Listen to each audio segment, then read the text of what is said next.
Uh, in a strange way, quite happy. I mean, he led an extraordinary life. He really wasn't alive to the world over the last 2 years. He just, really just didn't know what was going on.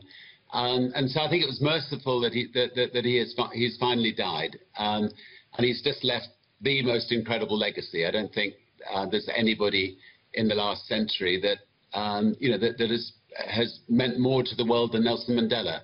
I was fortunate that we set up some wonderful organizations together. One organization called the Elders, he very much wanted to see carry on his good work after he died.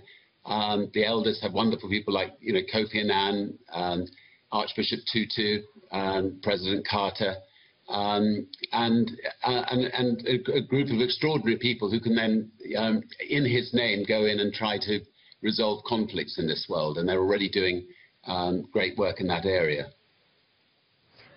What was it like when you first met him, and what was it like to be in his presence? He has a wonderful sense of humor, a wonderful twinkle in his eye. He once came out to our game reserve just after the setting up of the Elders, and he would dance and he would sing with all the staff, despite the fact that in the 27 years he had in prison, his knees were wrecked from having to break stones every day. He was an awesome individual, and on a business sense, since this is a business channel, I mean, I one day was in the bath in England. I got a telephone call from him when he was president saying that a chain of health clubs had gone bankrupt in South Africa, and that there were 5,000 people who were about to be out of work, and could I get on the next plane down to South Africa to save them? And that I did, and we've now got 15,000 or 20,000 people working in South Africa in those health clubs, and it was thanks to his call that they got saved. And he would worry about details like that as well. When he was president. And anyway, and his wife Gracia Michelle, who he's married to, was just wonderful with him. She will carry on his good work.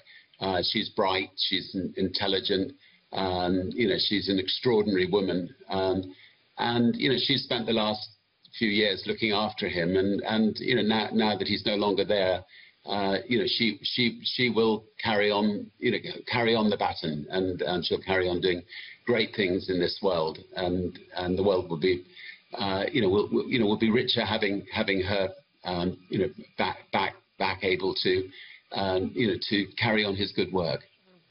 How did he inspire you as a businessman, but also as a humanitarian?